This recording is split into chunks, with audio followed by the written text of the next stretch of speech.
We bought this abandoned house at an auction for $105,000. 3 months of renovations, the roof, the walls, all the utilities. And finally, the first tenant is moving in tomorrow.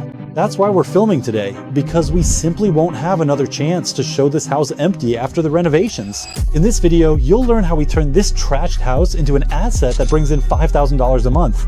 I'll show you how co-living works, what it is, and why 40 million Americans can't afford even the simplest, cheapest studio apartment. I'll show you everything, how we do these projects, all the numbers. And at the end, I'll tell you how foreign investors get double-digit returns on this kind of real estate and pay 0% tax in the States. What is co-living? We take a 3 or 4 bedroom house and convert it into a 7 bedroom house. These 7 rooms are rented out separately. Specifically in this house, there are 2 shared bathrooms and 2 private bathrooms. So there are rooms with bathrooms, they rent for about $1,000 a month. And by the way, they have the highest demand. And there are rooms without bathrooms, so-called shared bathrooms. Such rooms rent for $800 a month. Do the math yourself. 7 rooms, even at $800 each, the revenue from such a house exceeds $5,000 a month. Our tenant is a blue-collar worker, single, a working professional who earns about $15 to $17 an hour. There are about 40 to 60 million such people in America, and their monthly income is less than $3,000.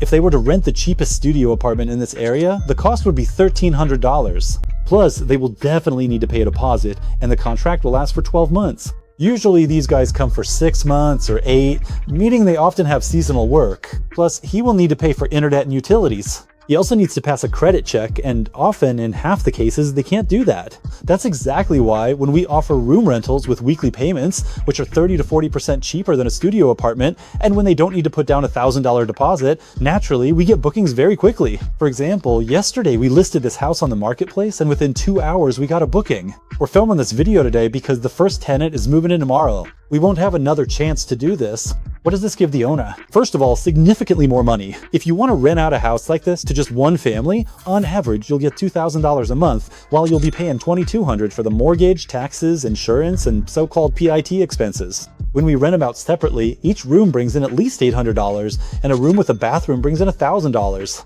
This is my favorite rule. The payments from tenants should be double the mortgage payments. And in co-living projects in America, this works just perfectly.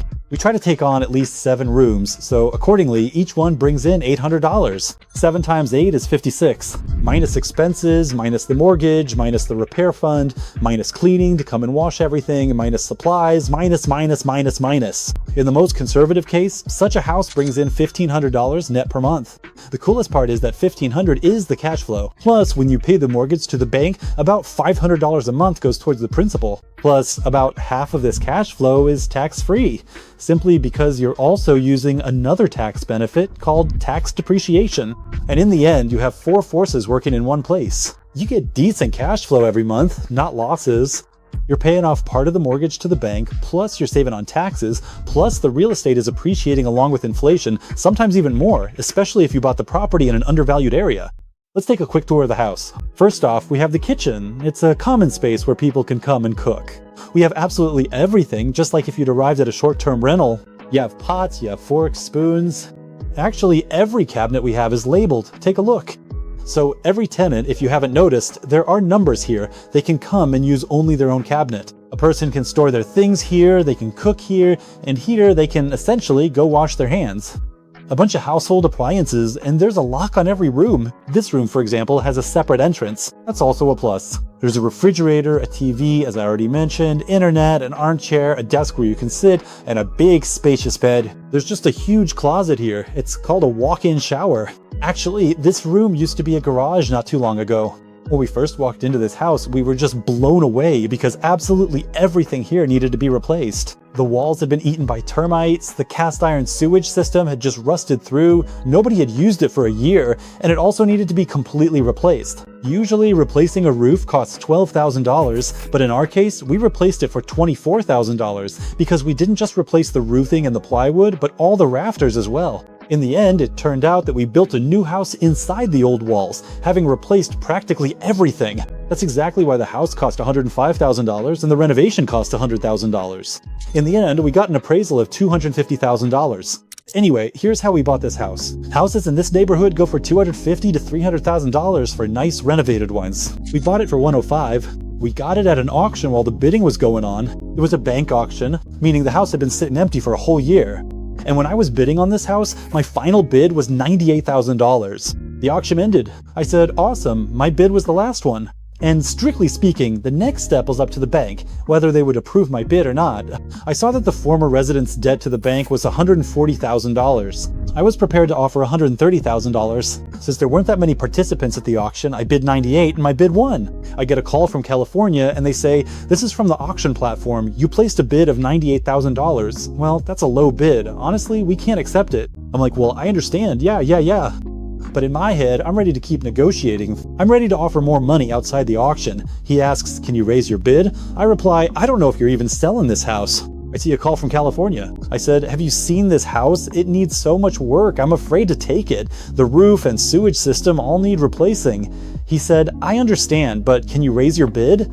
I asked, by how much? Thinking to myself, I was ready to offer $115,000 or $20,000. He says, well, at least, damn it, $105,000. Something like that.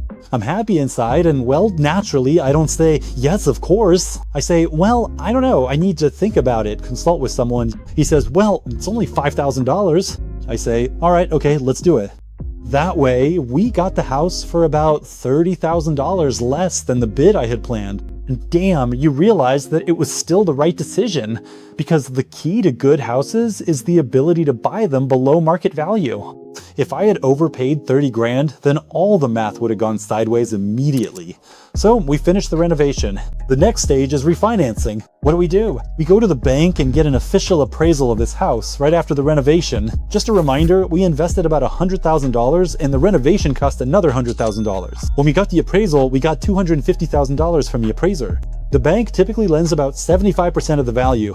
If we had accepted that appraisal, we wouldn't have been able to pull out absolutely all of our money and put it into the next project. That's exactly why we took that report and prepared a letter. Our system found comparable sales that allowed us to prove that this house is actually worth more. In the end, we got $280,000 and we were able to pull all the money back out of this house. What did this renovation teach us? First, electrical panels need to be replaced immediately because when we started going through the inspection, it turned out that there are specific building codes in Florida. We knew they existed, but these specific panels don't meet the requirements. Second, this is something we already know from our experience with previous houses. The sewer system needs to be replaced immediately, because when you have 7 people living in a house and the cast iron sewer stops working, it's a very exciting process involving permits, tenants, and complaints. That's a key insight from the last house. You shouldn't chase the cheapest roof, because in this case, our insurance ended up being $1,000 more expensive per year. If I had paid an extra $4,000, the insurance would have been $1,500 instead of $2,500. How do you do that? The thing is, insurance companies in Florida require the roof to be attached to the house with metal clips, and if that's not there, then naturally the insurance goes up by $1,000 because any hurricane could blow your roof off. Actually, every such project, every new house teaches us something. But fortunately, there are fewer and fewer such lessons. This is not a business where everything is easy and perfect. Every house has its own peculiarities, but the most important thing is how ready you are to solve them, how well you know how to solve them, and how quickly your team can react. On the last project, we filled the house with tenants in 2 weeks. People started living there, actively using the sewage system, and everything got completely clogged. The pipe in the kitchen wouldn't drain, the pipe in the bathroom wouldn't drain, the toilet wouldn't flush. We opened up the floor, we dug outside, found the pipe, and saw that the sewage line had completely collapsed. So when we were doing the renovations and started using it a little bit, the water was just draining into the sand. But as soon as 7 people started using the setup every evening, the problems began. In the end, it meant permits, tenant complaints, relocation, and a very urgent, very unpleasant, and expensive repair that really frayed my nerves and my partners. But everything turned out fine in the end. Anyway, I have a bit of design blindness, and my partner has pretty much the same issue. I mean, he can build a house just fine, make everything great, use all good materials for the renovation, and there won't be any questions. But when it comes to things like throw pillows, blankets, rugs, and little tables, that's where I have design blindness. That's why I have a wife and a daughter who, as it turns out, have really good, cool taste. And they're the ones who handle the interior styling of the houses. Anyway, let me tell you a story about how this happens. We buy a new house and my garage starts getting packed with all sorts of things. Tables, beds, mattresses, lamps, little clocks, a whole bunch of stuff. Refrigerators, TVs. Once you can't walk through it anymore, the renovation's finished, they head out, and in just a couple of days they quickly furnish the house, getting it ready for rent. How are we different from our competitors? We have armchairs, lamps, refrigerators. A lot of people just throw in some piss-stained mattresses and think that people will come and live there. When someone arrives at our studios, they're greeted by a made bed. We provide the bedding. By the way, this isn't required for co-living because many tenants arrive with their own bed linens. There's a cool story about the furnishing. It was about 9 in the evening. The girls had left, and they had been furnishing this very house for 2 days. I get a call, Andries, someone is walking around out there. We're scared to go out. What should we do? I realize it'll take me about an hour to get from my house to that address. The girls are locked in the house and say it's dark outside, there's no light, and someone is starting to walk around out there. So I remotely turn on the headlights on the Tesla. And they say, yeah, everything's gone. And then, when they arrive, I hear the real story of what happened. Oksana told Varya a story about how the former tenant of this property, apparently according to the neighbors who were also kind enough to come and tell them, had buried his mother's ashes somewhere on the grounds of this property. Half an hour later, Varya started imagining people outside the door in the dark. Anyway, we've already sat in every room, on every chair, at every table. Guys, it's comfortable everywhere. A quick side note, we have a house 10 minutes away that has been occupied for 2 months now, 100% occupancy. It's currently bringing in $5,100 a month. 7 rooms, 2 shared bathrooms. Absolutely everything is rented out. Just a reminder, the demand really exceeds the supply by 800 times. Guys, if you have any questions on this topic, drop them in the comments for me, because I'm planning to make a series of videos where I'll be covering this topic in detail and I'll answer your questions as well. Don't forget to subscribe and do whatever else you need to do. The bell icon. If you leave a like, it'll help promote this video and it will be your free way of saying thanks. How is my money protected if something goes wrong? Look, since we are an iFirst company, we can conduct research and see very quickly what happened with co-living operators, for example, during COVID when there were a lot of vacant spaces. For example, in California, they didn't allow evicting tenants and they could just not pay. There were problems there. Florida is a slightly different state, meaning the law is always on the landlord's side. Co-living continues to be profitable, even if your vacancy rate is around half, meaning you'll be able to pay the mortgage, you'll be able to maintain the houses yourself, and you won't go bankrupt. Imagine if you have one family living in one house and they stop paying you, you immediately start owing the bank $2,500 a month in that scenario. That's why co-living has, first of all, a really great buffer. That's the first thing. Secondly, this same buffer allows you to build up reserves, meaning the money you can use to pay the bank if something happens. Look, in this case, the investor acts as a lender. The lender's role is to get paid before everyone else. The managing operator gets paid after the bank, after the lender, after utility payments, after taxes and insurance are paid. Only then do they get paid. In fact, you bear the risk for 3 months while we buy the house, renovate the house, and have an official appraisal at the start. Essentially, we need money for renovations and refinancing, and the payments on that money come from cash flow from other houses, including while this house is being renovated. What determines the price at which you sell a house in America? It's very simple. They take houses sold within a 1-mile radius over the last 90 days. If there aren't any, they take them from the last 180 days or the last year. And based on the sold houses, they're called comps, this appraisal report is built. When we choose houses, this is the most important figure we need to get. How much will this house be worth after renovations? After that, we take 75% of that value, subtract the renovation costs, subtract other expenses, and we get the offer amount that we can give to the seller. In order to do 2 houses a month, you need to make about 20 such offers. In order to make 20 offers, you need to look at and calculate approximately 50 houses, and each such house takes about 4 hours of work. Calculating all the comps, looking at all the sold houses in the area, checking taxes, hidden fees, checking permits, checking code violations, and seeing if the utilities are suitable. So a whole bunch of routine work that used to take 4 hours. At about the same moment we bought our first house, we started building a system that allows us to automate this process. And since we were building this from scratch, we were able to immediately create an AI-first company, meaning a company whose core is built on AI processes that are already managed by people. Now, checking a house like this takes 30 seconds, plus about 5 more minutes to look at the houses sold in the area. As a result, we make more offers, we get better terms, and we find the best houses on the market that are suitable for co-living. In closing, I want to break down a topic. If you are a foreign investor in the US, how can you pay 0% tax within the States and receive a stable double-digit return backed by real estate? It sounds cool, but first you need to understand that when you own real estate in a foreign country, you don't just get a steady stream of cash flow, you also take on obligations, right? The obligation to repair the house. If these tenants are living there and, for example, aren't paying, what are you going to do? Look for lawyers. And it's possible that, like in Turkey, the law protects the tenants. First of all, you can't even legally enter because for you, that's a criminal offense. In other words, you need to know the local legislation and you need a management company that won't rip you off. There's a whole bunch of issues when you own property.